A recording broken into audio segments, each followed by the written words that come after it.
Salve Regina, Mater misericordiae, vita dulcedo, estes nostra salve.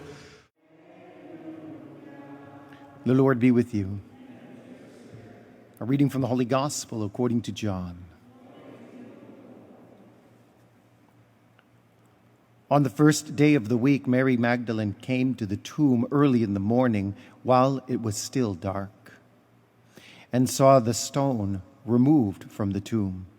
So she ran and went to Simon Peter and to the other disciple whom Jesus loved, and told them, "They have taken the Lord from the tomb, and we do not know where they have put him." Mary stayed outside the tomb, weeping.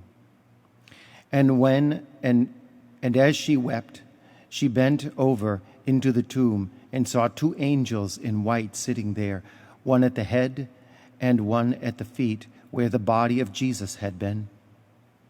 And they said to her, "Woman, why are you weeping?" She said to them, "They have taken my Lord, and I don't know where they have laid him."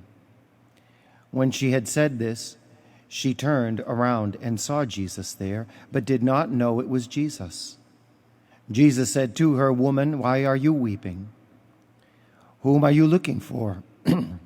She thought it was the gardener, and said to him, "Sir, if you have carried him away, tell me where you laid him, and I will take him." Jesus said to her, "Mary." She turned and said to him in Hebrew, "Rabboni," which means teacher. Jesus said to her, "Stop holding on to me, for I have not yet ascended to the Father.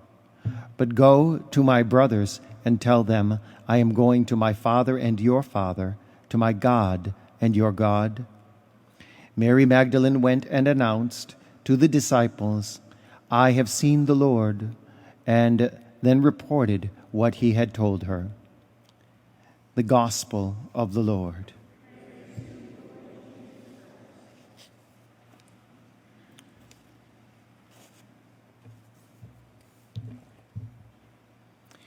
Mary Magdalene had a profound love for Jesus, but when he first met her, she was a real mess.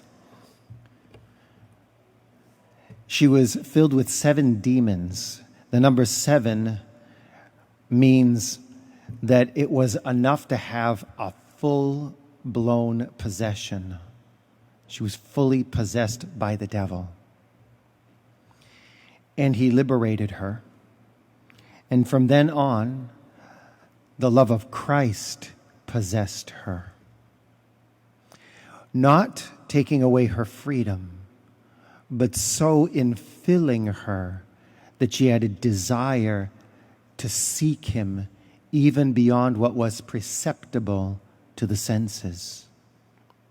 In the words of St. Paul, the love of Christ impels us, that those who live might no longer love for themselves, but for him who for their sake died and was raised. This is Mary Magdalene. The love of Christ impelled her, empowered the truth of the freedom that she had to embrace the life that Christ called her to share in his divinity. Pope St. Gregory the Great said, "The one who sought outwardly was the one who inwardly, the one she sought outwardly was the one whom he inwardly taught to keep searching." In other words, her interior, her heart just had this desire to keep moving more deeply into Christ. Isn't this what we call Eucharistic adoration? When beyond what our senses perceive, we're called to continually contemplate Jesus in the Eucharist. Isn't that why you come to daily Mass? And even though we don't always come with a consciousness of that because we're distracted by many things, Yet we're here. We have this desire to continue seeking. She clung to his feet, washing them, we're told in the gospel. And then, with her tears, she dried his feet with her hair. She was clinging physically to Jesus. And she clung to his risen presence, not totally physical now, but who he was in all his divinity and his glory. She began to cling to this. And finally, she clung to his sacramental presence. Because after Christ ascended, what maintained her relationship with him, both spiritual and physical, was the Eucharist. It was part of the community life. And it's because of her seeking that she could perceive Jesus in the Eucharist. Imagine lending our desire to seek Christ, the doors that it opens to us. One could open many doors to possession of a demonic, but one can open only one door to be fully enthralled and possessed by Christ. For us, in a sacramental way today as we live, that door is the Eucharist, isn't it? And the adoration of the Eucharist,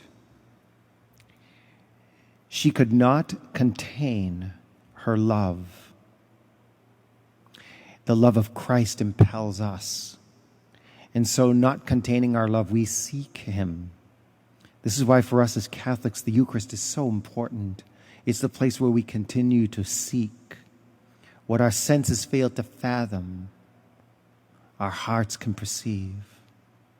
The love of Christ impels us. It impels us it impels us even to the point of dying. And so that when we rise with Christ, we are fully enthralled by his presence. The love of Christ impels us also to tell the world. This is what Mary did. Once she was affected by his presence, she couldn't help but contain herself. She had to run and tell the disciples, and then she would tell the world. And somehow we must also do that as well, to share the presence of Christ among us, to share our story about how we cannot contain ourselves and keep ourselves from loving Jesus Christ. Regina Celi, letare, alleluia, qui